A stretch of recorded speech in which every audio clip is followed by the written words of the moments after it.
अभी आ रहे हैं बेटा, है ना?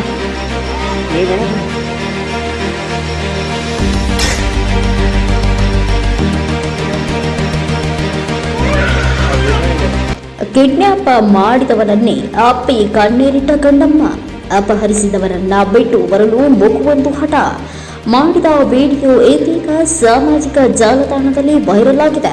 ಪೊಲೀಸರು ಆರೋಪಿ ತನುಜ್ ಚಾಹರ್ನಿಂದ ಮಗುವನ್ನ ಬೇರ್ಪಡಿಸಲು ಮುಂದಾದ ವೇಳೆ ಮಗು ಅದನ್ನ ಬಿಗಿದಪ್ಪಿ ಅಳಲು ಪ್ರಾರಂಭಿಸಿದೆ. ಸದರ್ ಪೊಲೀಸ್ ಠಾಣೆ ವ್ಯಾಪ್ತಿಯಲ್ಲಿ 14 ತಿಂಗಳ ಹಿಂದೆ ನಡೆದಿದ್ದ ಅಪಹರಣ ಪ್ರಕರಣವನ್ನ ಪೊಲೀಸರು ಈಗ ಭೇದಿಸಿ ಮಗುವನ್ನ ಪೋಷಕರಿಗೆ ಒಪ್ಪಿಸಿದ್ದಾರೆ. ಈ ವೇಳೆ ಆರೋಪಿಯು ಕಣ್ಣೀರಿಟ್ಟಿದ್ದಾನೆ. ಆರೋಪಿ ತನುಜ್ ಚಾಹರ್ ಉತ್ತರ ಪ್ರದೇಶದ ಆಗ್ರಾದವನು ಹಾಗೂ ಈ ಮೊದಲು ಅಲಿಗಢ ಪೊಲೀಸ್ ಠಾಣೆಯಲ್ಲಿ ಹೆಡ್ ಕಾನ್ಸ್ಟೇಬಲ್ ಆಗಿ ಕಾರ್ಯನಿರ್ವಹಿಸುತ್ತಿದ್ದ ಎಂದು ತಿಳಿದುಬಂದಿದೆ.